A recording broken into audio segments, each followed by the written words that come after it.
fiction, d'avoir recours au mythe. L'auteur de fiction qui vient expliquer la vie à l'auditeur, pour moi, c'est un traître à sa fonction. La fonction du narrateur, c'est d'amener un récit mystérieux à partir duquel le spectateur va élaborer quelque chose. Si on fait un récit en disant « ce récit lutte contre le racisme », d'abord, on n'aide pas à la lutte contre le racisme, et ensuite, on est un traître. Oui, enfin, vous avez bien des Arabes et des Juifs dans votre chat du rabbin, je raconte un truc quand ça m'émeut. Quand ça m'émeut ou quand ça me fait du chagrin. Donc je travaille avec mes émotions. Mais je n'ai pas l'espoir que mes récits aident à lutter contre la haine ou contre mais ça nous fait réfléchir. Ça nous fait réfléchir sur ce que c'est que cette religion-là, sur ce que c'est que la Torah, ce que c'est que... Oui, mais j'entends par là l'idée que je partage mes angoisses. Je ne veux pas faire de leçons au spectateur. Le spectateur, je ne suis pas plus malin que lui. Donc je préfère qu'on partage nos angoisses. Alors justement, à propos d'angoisse, vous publiez aussi Hawaï. Alors là, c'est un très gros, je ne sais pas comment on peut l'appeler, une espèce de récit de voyage. Vous êtes parti 3 semaines à la recherche d'un ukulélé. Alors vous en jouez, ça je sais que vous jouez du ukulélé, bah oui, Johann Sfar est aussi musicien. Et vous êtes parti donc quelque part à la découverte d'une terre promise. En tout cas, c'est ce que vous expliquez. Est-ce que vous l'avez trouvée, cette terre promise, en partant là-bas? Oui, c'est un lieu incroyable qu'on connaît peu parce que c'est à plus d'une journée d'avion. Hawaï, c'est un lieu où on se pose des conflits très différents des nôtres. Donc moi, ça m'a lavé la tête. Et c'est une population extraordinaire qui a une histoire qui ressemble à aucune autre. La musique hawaïenne a eu une influence pratiquement aussi forte que le blues dans toutes les musiques modernes et on ne le sait pas. Et il y a des leçons de vie à chaque coin de rue là-bas. Et moi, c'est mon paradis. On a plusieurs paradis. Il y a des gens, c'est les villes saintes. Pour moi, ça a été la Nouvelle-Orléans il y a quelques années. Et ça a été Hawaï cette année, sur des terrains musicaux, sur des lieux, sur la mer, sur le surf. Oui, là, vous nous prenez à des paysages un peu paradisiaques, de toute façon, par définition. On se dit, oui, forcément, on est bien là-bas. Mais est-ce qu'on n'emmène pas partout, finalement, dans le monde, ses propres angoisses, sa propre personnalité? Bien sûr, mais ils ont leur tristesse à eux, qui est très, très particulière. Ils sont coincés entre les Japonais et les Américains. Ils sont à la fois contents et mécontents de ça. Ils ont la quête historique et, j'allais dire, identitaire hawaïenne. Elle est très apaisante par rapport à la nôtre. Peut-être juste parce que c'est loin et que c'est différent. Oui. Et j'ai rencontré des gens qui m'ont fait un bien fou, en fait. Oui, voilà. mais vous dites bien, même loin, et ça c'est assez touchant, on pense à ses enfants. Et vous avez des mots assez émouvants pour eux. Oui. Puisque vous dites, il me manque même quand ils sont là. Enfin, la réflexion, elle n'est pas toujours joyeuse, même quand vous êtes parti là-bas. Non, moi, je ne sais pas être uniquement joyeux, puis ce ne serait pas drôle. Oui. Et je ne fais pas semblant d'être quelqu'un d'autre. Donc, je suis un papa qui a déjà 2 grands-enfants, qui va bientôt avoir un 3e enfant. Quand on fait le tour de la planète, c'est là qu'on se dit, tiens, tout le monde me manque, qu'est-ce que je fais là? J'ai eu la chance d'aller là-bas avec mon amoureuse, avec Louise. Simplement, on était là-bas pour tourner un reportage, donc on n'avait pas vraiment de temps tous les deux. Donc, même à 2 dans la même chambre, on se sent parfois loin quand on doit faire un reportage. Et c'était formidable pour se poser plein de questions. Des questions aussi, bien sûr, sur la religion. On espère que ces angoisses liées à la religion juive, vous l'avez dit, vous le dites, elles ont un peu disparu là-bas, à Hawaï. Oui, je me suis dit, est-ce que je suis capable d'angoisser tout un archipel? Oui, avec vous. Mais ils ont des divinités beaucoup plus présentes, beaucoup plus réelles, beaucoup plus... Par exemple, quand j'ai demandé si c'est pas dangereux de se baigner à un endroit où il y avait des requins, on m'a dit, ah, mais c'est un honneur d'être mangé par un requin. Alors ça m'a plu. J'avais eu ça à Bangkok aussi, où un type m'a dit « Mais si on meurt dans un accident, c'est formidable, j'ai le Bouddha, on va tout de suite au ciel. » Moi, j'aime bien l'animisme, ça me... Oui. Il y a un fond idolâtre chez moi, ça me rassurerait. Oui, on ne sait pas, vous êtes juif, vous êtes... Oui. Qu'est-ce que vous êtes aujourd'hui? Moi, j'écoute tout le monde. Oui. Moi, je suis pour le supermarché de la foi. Si on me raconte un truc qui me plaît, j'y vais. Oui. Je suis contre la pureté. Et là-bas, vous n'avez jamais arrêté de dessiner. Vous aviez toujours vos carnets sous le bras. L'enjeu, c'était ça. L'enjeu, c'était faire du dessin vivant sur le surf, sur les montagnes, sur la musique, dessiner le sport, dessiner la lumière. C'est vraiment un enjeu de mouvement et de dessin. Et je vais le dire de manière un peu vache, j'étais avec une équipe de télévision qui avait les moyens de faire... dire, je vais réaliser quelque chose. Non, j'étais pas du tout le réalisateur. Eux faisaient leur reportage sur Hawaï et moi, je faisais mes carnets. Et c'est très beau de voir de quoi l'aquarelle est capable face à la caméra, face à l'appareil photo. Donc, il me semble que l'aquarelle est toujours un langage valide pour raconter, pour la séquence. Moi, je me suis beaucoup amusé, en tout cas. Oui, donc l'aquarelle, c'est votre... vous avez 1000 façons de dessiner. Il n'y a pas que l'aquarelle, mais là, ça s'adaptait, bien sûr, à ce voyage lointain. L'aquarelle, c'est quand on regarde le monde. On le fait rapidement, on le fait en plusieurs dessins pour faire le tour de ce qu'on a observé. Ensuite, l'encre de Chine, la plume, la couleur à l'ordinateur que pratique ma coloriste, c'est pour amener au lecteur quelque chose de fini. Mais là, le carnet de Hawaï, c'est pas fini. C'est du dessin en marchant, c'est du dessin en courant. Et le but du jeu, c'est qu'il s'y croit, qu'il ait l'impression d'avoir fait le voyage. On a l'impression que Johann Sfar aujourd'hui est apaisé. Je dis ça par rapport aux écrits, aux romans ou aux livres, par exemple, sur votre père. C'est vrai. C'est vrai, j'ai complètement abandonné l'idée de servir à quoi que ce soit. Je travaille, c'est Hugo Pratt qui avait dit ça, il avait parlé du désir d'être inutile. Et je dessine et je raconte avec une joie que j'ai jamais eue avant, je ne sais pas pourquoi. Et j'espère que c'est l'âge, communicable. la maturité, le temps. Peut-être la certitude que ça ne sert à rien. Ça, c'est très... Me dire que tous les combats qu'on a pu entamer sont perdus. Donc on peut être punk, on peut rire, on peut raconter ce qu'on veut. C'est pas de la lâcheté, hein, c'est pas du retrait. C'est tout ce dont j'ai rêvé. Je parle de réussite sociale dans le vivre ensemble. Allez, pour le dire de manière la plus grossière, c'est loupé. Tout ce dont on rêvait sur l'amitié entre les gens, c'est loupé. Oui. On a les dirigeants les plus absurdes, on a les concitoyens les plus débiles et les logiciels les plus bétifiants. Une fois qu'on est là, on peut s'amuser. C'est bien, c'est une version optimiste de la vie. Formidable. Alors, l'actualité culturelle, on va voir si elle est aussi optimiste. Elle est consacrée aujourd'hui, cher Johann Sfar, à la pièce. Alors, c'est quelque chose qui va vous intéresser, bien sûr. C'est pas sans lien avec votre œuvre. Il y a une pièce qui est tirée du livre de Romain Gary, La promesse de l'aube, en ce moment. Le texte est porté par Stéphane Fraisse et c'est Alexandra Garde qui nous y emmène. Ça me va.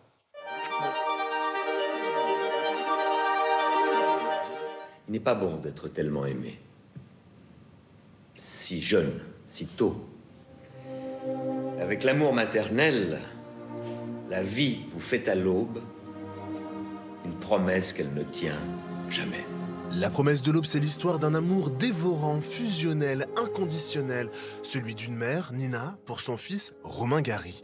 Amour écrasant qu'il racontera dans son livre autobiographique en 1960. J'ai écrit ce livre pour m'exorciser, pour me débarrasser du fantôme de ma mère. Je me sens beaucoup plus libre, je me suis, comme on dit, affranchi. Mais serait-il devenu l'écrivain Romain Gary sans la force de cet amour? Et si sa mère avait eu raison? Bonsoir. Pour le comédien Stéphane Fraisse, qui relie la promesse de l'aube au théâtre, il s'agit d'un amour démesuré mais créatif. Cet homme sentait ou savait que cette femme l'emmenait quelque part qui était bon pour lui. Il y a tellement de parents qui se trompent d'objectifs, dont l'objectif principal est le leur, alors qu'en fait, elle, je crois qu'elle a vraiment pensé à lui, et c'est pour ça qu'il s'est réalisé. Mais à quel prix?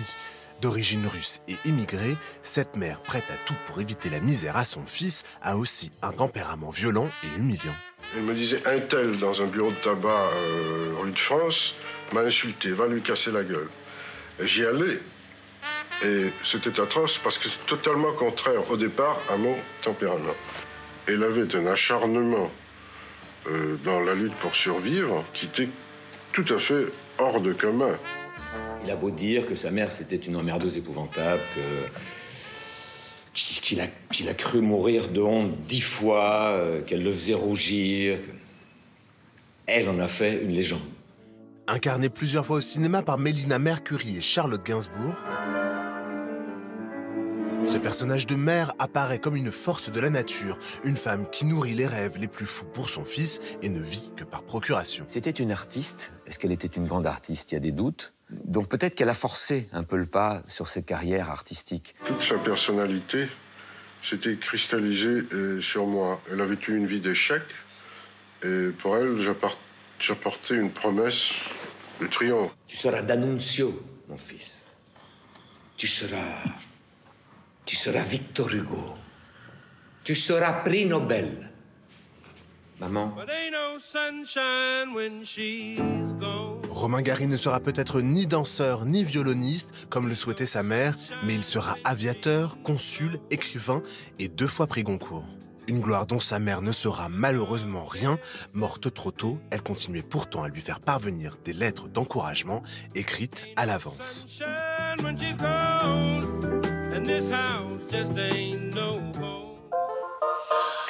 Alors, bien sûr, personnage romanesque par excellence, Romain Gary, c'était votre héros de toujours, Johann Sfar, puisque vous avez célébré, j'allais dire, le centenaire de sa naissance en 2014 avec une très belle édition illustrée de La promesse de l'aube. Oui, j'ai grandi à Nice, c'était mon héros d'enfance, c'était l'idée que je me faisais de la virilité avec tout ce qu'elle avait de paradoxal et de fragile. Il ne faut pas dire les mensonges de Gary, mais tout de même, celui-là, c'est le plus beau. La réalité, c'est que ce n'est pas sa mère qui lui a écrit plein de lettres, c'est lui qui a écrit plein de lettres pour que sa mère les reçoive s'il mourait à la guerre.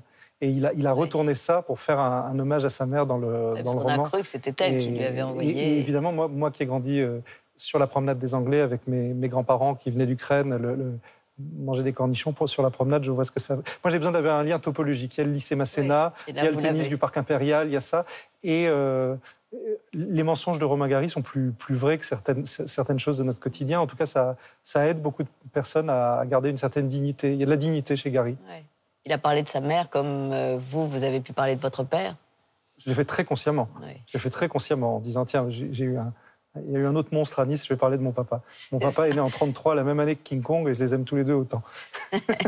Alors, c'était un texte incarné donc par Stéphane Fraisse au Théâtre de l'Atelier. Autre conseil culturel, Joanne, c'est le choix du public. Et c'est Anna, aujourd'hui, qui nous fait découvrir l'exposition Vampire. Ça aussi, ça peut vous toucher. Je suis à l'exposition Vampire.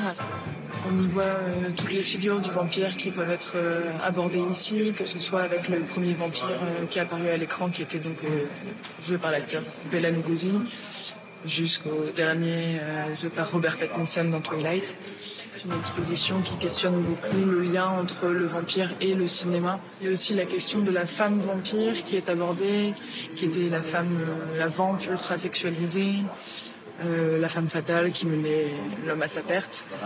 On y voit aussi toute l'évolution du vampire, des symboles qu'il a pu véhiculer. Que vous soyez un amateur sur la question du vampire ou un expert, a priori vous apprendrez de toute façon beaucoup de choses et vous ne vous ennuierez pas ici. Vous, votre bande dessinée Petit Vampire est née justement de cette passion pour cette drôle de figure romanesque et miteuse. Oui, moi j'aime les monstres en général et les vampires en particulier. Et là, je vais courir voir cette exposition. Oui, mais ils ont quelque chose d'humain quand même, ces monstres. Oui, c'est ça, ils sont amoureux. Le vampire, c'est le sexe, c'est l'interdit, c'est le... C'est une femme, souvent. Enfin, ça peut être une femme. Oui. Alors, votre œuvre d'art, pour conclure ce magazine, c'est notre tradition, Joanne Sfar. Alors vous avez choisi de nous révéler finalement quelque chose qui reste dans votre domaine et qui a sans doute ou peut-être bouleversé votre vie de dessinateur, de créateur. C'est lui-même un auteur de bande dessinée. Vous voulez parler de Reiser ? Oui. Oui, voilà. Parce que comme la plupart des gens de ma génération, je l'ai découvert trop petit. Donc j'ai découvert à l'âge où on dit c'est pour les grands. Et j'adorais, c'est l'idée que Reiser était provoquant. Et le déclic pour moi du dessin et de l'aquarelle, ça a été un reportage où Reiser dessinait gros dégueulasse, il mettait de l'aquarelle rose dessus, et il disait on va le noyer, et il le foutait dans l'eau d'une fontaine, et on voyait l'aquarelle s'étaler autour de ce bonhomme en train de se noyer. Et ça m'a fasciné, et je me suis dit je veux ça. Et j'ai eu des monstruosités chez vous dans votre univers. J'ai eu ma première boîte d'aquarelle grâce à ce reportage sur Reiser. Et je crois vous l'avez rencontré ? Mais jamais. Ah oui. Jamais, mais pour moi, c'est l'idée de l'aristocrate du dessin qui est à la fois dans une élégance folle. C'est très Gainsbourg, la manière dont il dit des horreurs, mais avec un trait que personne pourrait imiter. Et c'est toujours pareil, il feint la provocation. Il n'y a jamais eu une once de vulgarité. C'est féroce, c'est un humour féroce. Mais c'est la génération des taupors, des cabus. Moi, j'ai besoin de ça, ces gens très civilisés qui savent aller dans la brutalité pour faire passer un discours qui a aussi une forme esthétique, qui n'est pas juste dans la grossièreté. Oui, bien sûr. Reiser, donc mort en 83 à 42 ans. J'allais dire carrière éclair, mais ô combien remarquée et remarquable. Merci beaucoup, Joanne Sfar, d'être venue nous voir. Merci beaucoup. Je rappelle que La Reine de Shabbat, qui est donc le nouvel épisode du Chat du rabbin, il faut absolument l'acheter. Et puis aussi, on peut voyager avec vous à Hawaï, grâce à ce très beau carnet de route, en dessin, naturellement. Merci infiniment. Merci à vous. C'est la fin de cette émission. On se retrouve lundi avec un nouvel invité de Passage des Arts. Merci beaucoup. Merci beaucoup.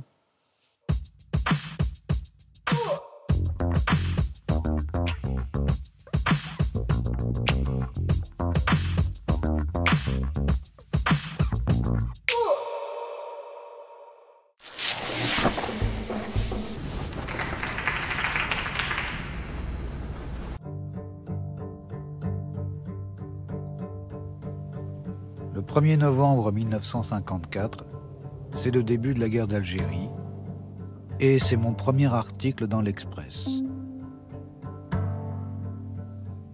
À l'Express, Marc Ribou de l'agence Magnum fut à côté de moi dans les nombreux reportages que je fis au Moyen-Orient. Plus tard, il fut mon compagnon de route, lié à un exploit dont je ne suis pas encore revenu.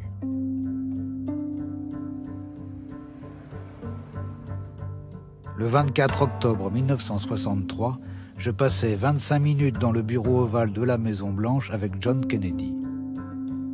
En me serrant la main, le président des États-Unis me déclara « Venez me voir à votre retour de Cuba. Les réactions de Castro m'intéressent et puis nous déciderons de ce qu'il vous sera possible de publier. » Un mois plus tard, je passais 2 jours entiers à écouter Fidel Castro au moment même où le 35e président des États-Unis était assassiné.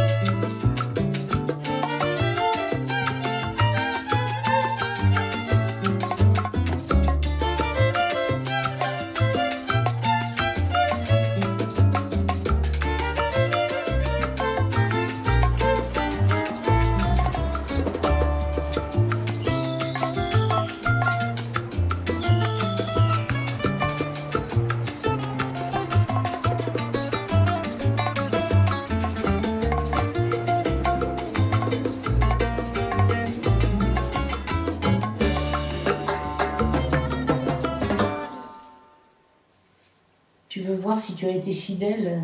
Ouais. Et puis il y avait Cuba, où j'avais une grande envie de me rendre, surtout depuis que j'avais rencontré Che Guevara à Alger le 25 juillet 1963. Mes amis ajoutaient que j'inclinais à m'intéresser aux révolutions et aux conflits survenant dans des pays chauds où l'on pouvait se baigner. Ce n'était pas tout à fait faux.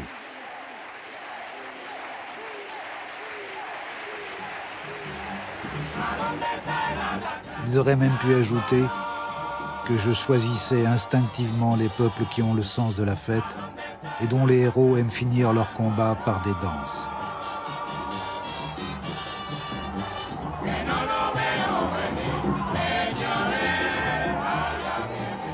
Et puis il y a eu, c'est vrai, remarquez, l'arrivée en même temps au pouvoir. Je me souviens, Servan Schreiber me l'avait dit, moi je suis heureux. Il aimait beaucoup Ben Bella. Et Ben Bella et Castro sont arrivés en même temps au pouvoir.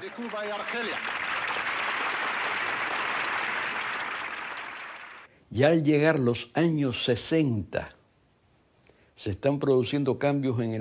au début des années 60, des changements se produisent dans le monde qui marquent le début d'un long processus de ce qui sera et continue à être le déclin du pouvoir nord-américain.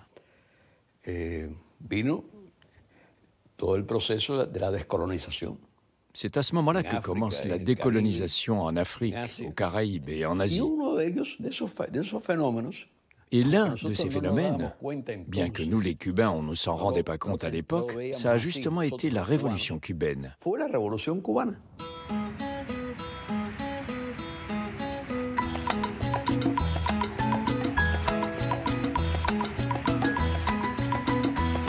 Mi verso amanece, tiene sabor a campos de libertad.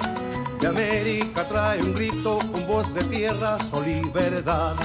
De lejos viste rumores hechos de ríos, selva y coral. Y en noches de cimarrones la luna llena que ve su mar.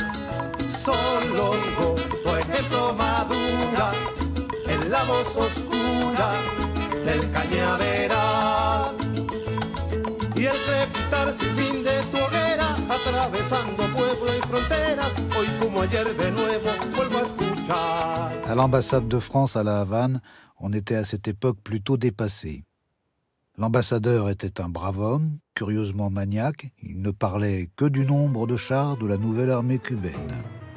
Pour tout le monde, la tare principale de la Révolution était d'avoir coupé de l'Occident civilisé une petite île radieuse dans laquelle les étrangers vivaient si bien.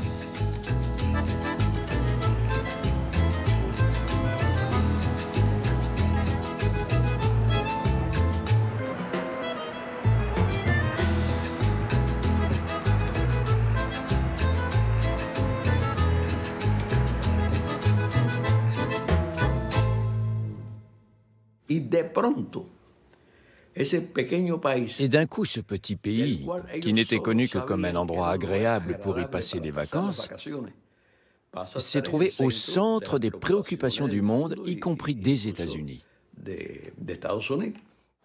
If Mr. Kennedy, Senator Kennedy, will be the next president of the United States.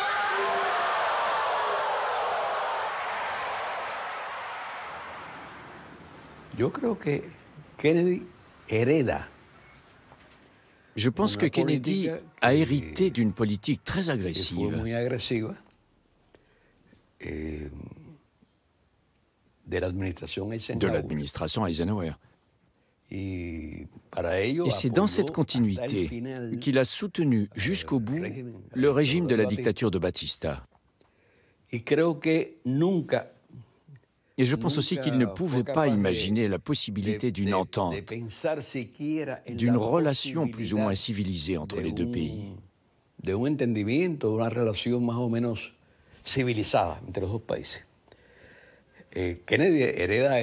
Kennedy a hérité de tout ça.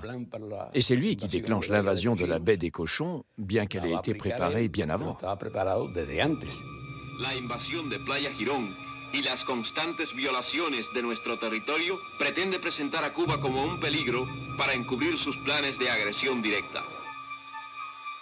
Patria o muerte, respondieron los milicianos, y este grito heroico se hizo respaldar con el fuego de las metralletas. La rápida movilización del pueblo armado y sus golpes sin tregua frenan el ataque enemigo y tienden un cerco de fuego a su alrededor. En 1961, il était impossible d'imaginer que Cuba puisse résister à une invasion américaine. Et non seulement nous avons résisté, mais nous les avons battus.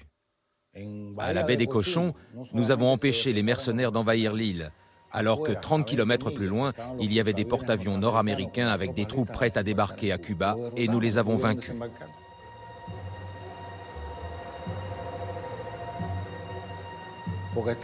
Les Américains pensaient résoudre le problème cubain comme ils résolvent les problèmes partout dans le monde.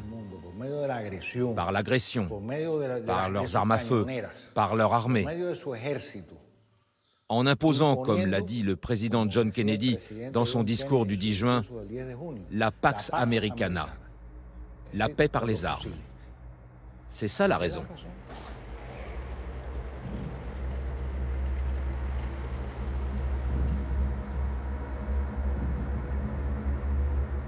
Quand on sait combien l'échec de cette expédition avait suscité d'amertume vindicative à la CIA et au Pentagone, quand on a vu, comme j'en ai eu l'occasion, l'opinion des États-Unis exaspérée par la seule existence à quelques kilomètres de la Floride d'une population effervescente, pro-soviétique et d'un leader marxiste-léniniste appelant à la révolte toute l'Amérique latine, quand enfin et surtout on fait le bilan des intérêts du capitalisme yankee dans tout ce continent, il est permis, après tout cela, d'estimer que la menace contre Cuba ne dépendait pas des seuls Kennedy, à supposer d'ailleurs qu'ils fussent entièrement pacifistes.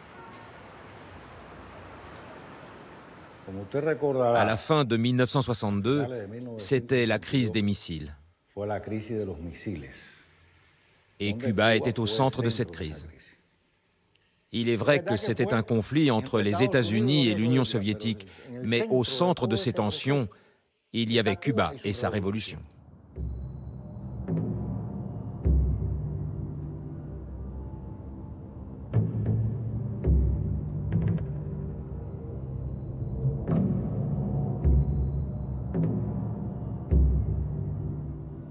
This government, as promised, has maintained the closest surveillance of the Soviet military buildup on the island of Cuba. Within the past week, unmistakable evidence has established the fact that a series of offensive missile sites is now in preparation on that imprisoned island. En installant des fusées, Khrouchtchev ne menaçait pas les États-Unis. Une guerre nucléaire est suicidaire pour celui qui la déclenche. Mais il montrait quel prix il attachait à l'indépendance cubaine. Cuba no es el Congo. Ni bajo esa bandera ni bajo ninguna otra podrá venir nadie a infeccionar nuestro país. Nosotros sabemos lo que hacemos y sabemos cómo debemos defender nuestra integridad y nuestra soberanía.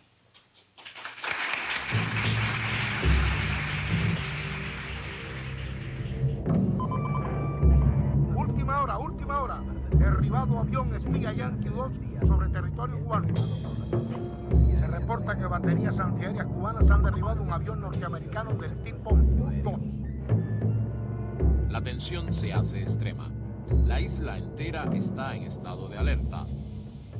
Je crois, et les faits le prouvent, que le président Kennedy a été traumatisé par ces événements. Il a réalisé que beaucoup de personnes de son entourage, surtout dans l'état-major des forces armées nord-américaines, étaient des fous, prêts à déclencher la Troisième Guerre mondiale.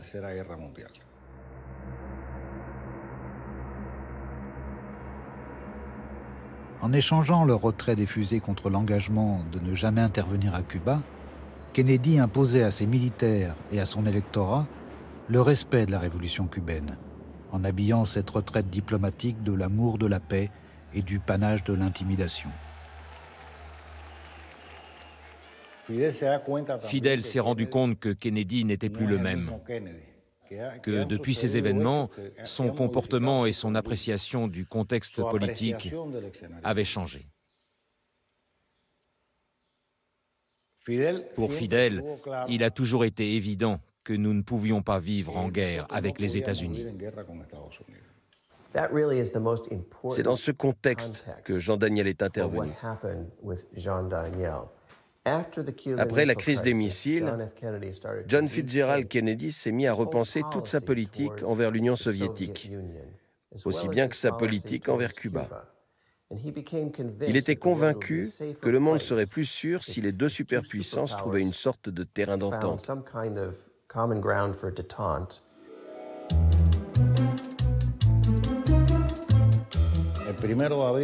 Le 1er avril 1963, la journaliste d'ABC News, Lisa Howard, est venue à La Havane et a réalisé une longue interview avec Fidel, qui a été diffusée à la télévision nord-américaine à New York.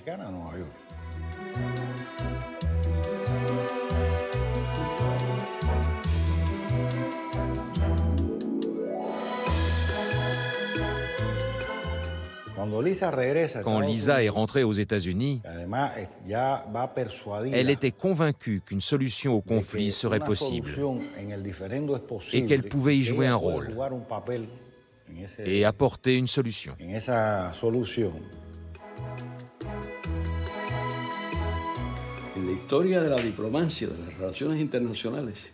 Dans l'histoire de la diplomatie, des relations internationales, les médias s'intéressent surtout à ce que font les diplomates, les fonctionnaires ouvertement, à ce qu'ils veulent bien montrer. Mais peut-être que les choses les plus importantes passent par d'autres voies plus discrètes, moins publiques, mais beaucoup plus sûres. Le 23 septembre 1963, l'ambassadeur de Cuba auprès de l'Organisation des Nations Unies et William Atwood, ambassadeur adjoint aux Nations Unies, ont eu un premier entretien confidentiel à la maison de Lisa Howard.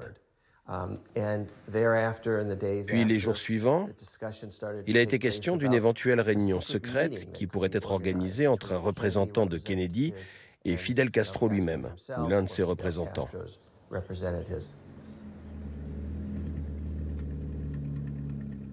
La CIA s'est opposée à un rapprochement avec Cuba. Nous le savons parce que la CIA a interrogé Lisa Howard à son retour de Cuba, au printemps 1963. Le directeur des services centraux de renseignement, John McCone, a immédiatement envoyé une lettre personnelle à la Maison-Blanche avec ces mots: « Nous nous opposons à toute discussion sur l'initiative de rapprochement menée par Lisa Howard. »